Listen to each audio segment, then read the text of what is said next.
Types of third period rallies ignited the crowd here both nights. I mean, they were loud. How much is that energy going to translate to the playoffs, and how excited are you to see that with the whiteout? Oh yeah, we can't wait to see it. It's been a long time. I think it was 6 years since we've done it, and man, I remember the energy in the building when you walk in and you see all the seats are white, and then people are starting to fill those seats with white. It's pretty impressive, and man, is it ever a boost of energy.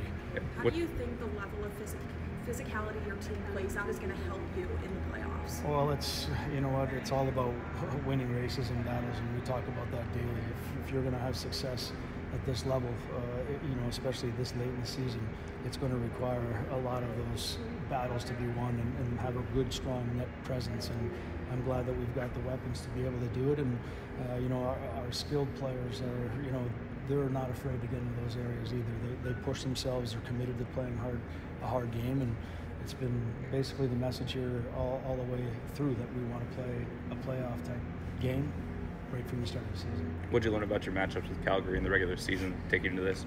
Well, it's going to be, I'll tell you, it's going to be a grind, and that's why we practice so hard, and we're prepared for that type of environment. We know that every sequence is going to mean something, and every game was decided by a goal or two, and it was tight right to the end. So no matter who we're playing, that's what we were expecting anyway. Steve, Michael Kessering is a guy that's been up top for most of the season. What do you say to him about what you want from him down here for this series? Yeah, you know what? I want him to come with the intention of playing simple, hard, and in structure.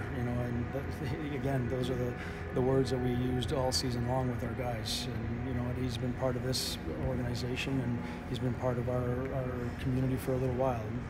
The same verbiage and language is being used up top. We want to play fast, we want to play hard, we want to play together.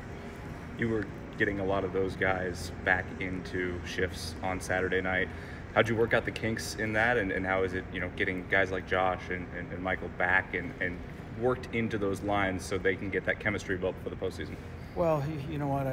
Again, it's just bringing them back to the moment. Of course, chemistry is one thing, but chemistry for me is literally being right there in the moment and having a conscious effort to make sure that you're always, moment by moment, just doing what you can to always get closer to our identity. And I think that's how you really build chemistry. I think if you're looking at past plays or future plays, it's hard to really build that chemistry. So it's literally about being in the moment, being aware of each moment, and making sure that we're striving to get closer to our identity. And I think that builds confidence and chemistry. To that end, how are moments the differentiator in the playoffs? Well, because a lot of times the game's going to question you. It's going to put you in a position where you're judging your last shift, and if you're carrying that baggage with you to the next shift, you're heavier, you're not spontaneous, you're not energetic, and that's dangerous. We want our guys to be able to flow well with energy and be fast and take the information for what it is, move on, don't take it into your next shift, so that we can be efficient. What were some of the things that Akaratu was doing this season to put himself in position for that late season call-up? Well, it was simple to see that he was going to get an opportunity. I mean, the kid prepares every single day, and he finds enjoyment in difficult tasks, and I don't even think he finds it difficult. I think he's just a kid that loves the game, and whatever he's faced with, he's gonna meet that challenge and so on. And it was well deserved. Listen, he answered every single question, and he persevered, and it was a well-earned call up, and now he's going to be prepared for this level here in the playoffs, and then he's going to be ready to go this summer to take the gains necessary to get him to the next level next year. Have you had any more or any communication yet about the comments made last week from up top? Have they talked to you about that and just addressed the fact that they didn't address that with you before they talked about it? Oh, you know what? I mean, listen.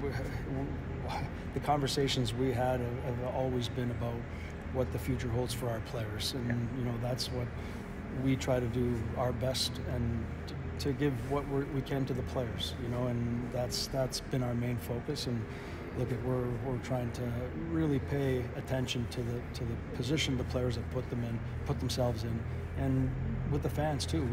We want to play in front of our fans and play hungry and play hard, and that's been our focus. Thank you, Steve. Good.